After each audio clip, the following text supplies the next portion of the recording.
recently wrote an article about network envy.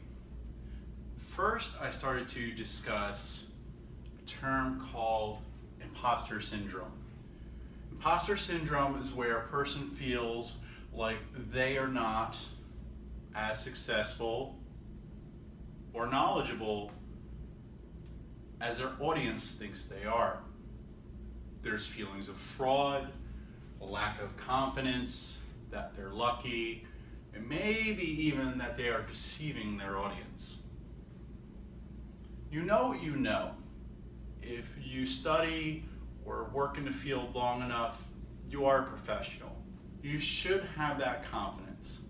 You should be able to go out there and talk to customers, talk to your audience, and show them that you are an expert, a thought leader in your industry, because you probably do know more than people that will work with you or maybe listening to you.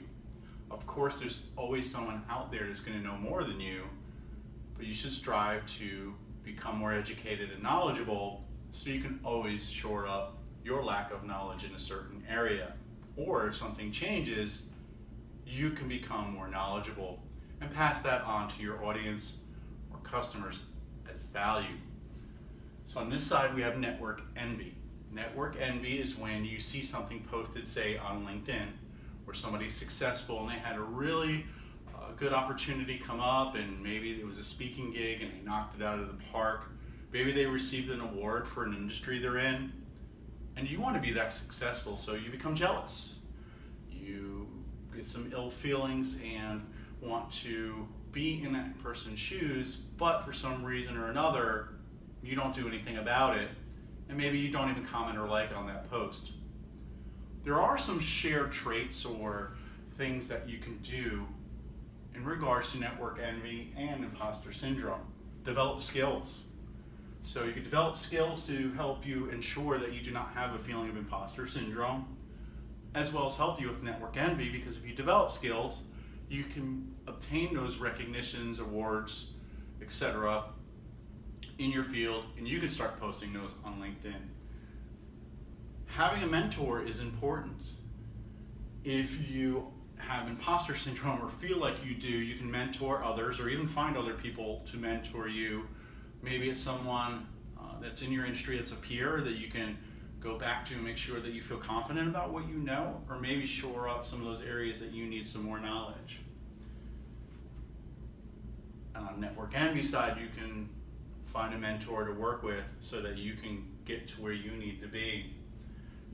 Reading is great. It helps you learn more. So on network envy, by reading articles and listening to blogs in your industry, it'll help you learn more about how you can be more successful in your industry. The same thing with imposter syndrome. Just by reading, you can solidify the fact that, yeah, I knew that, or I know that, or maybe I need to learn this to ensure that I'm not being seen as a fraud. Being positive on both sides, you just need to really just think positively and convey positiveness, especially to people that you see post that are successful. Congratulate them, make them feel like they earned it. And by doing that, you put positive vibes out there, and maybe that'll come back to you as well. Because isn't that what you would want? If you did something great and posted it on social media, wouldn't you want people to make you feel good about that accomplishment? And then respect. You want to gain respect on the imposter syndrome side, and on network envy side, you want to give respect to people that have accomplished something that you're looking to accomplish. Again, being positive, showing respect. This way you can be on the road to being awesome, to conveying a lot of value, and most importantly, being who you are. Don't change who you are because of someone else, how they may feel, how you may think they feel, or because of information they shared. Do you go out and make sure that you have all the knowledge and information that you need to be successful. Make sure that you stay positive, and just do the things that you're good at. You'll be successful. Thank you.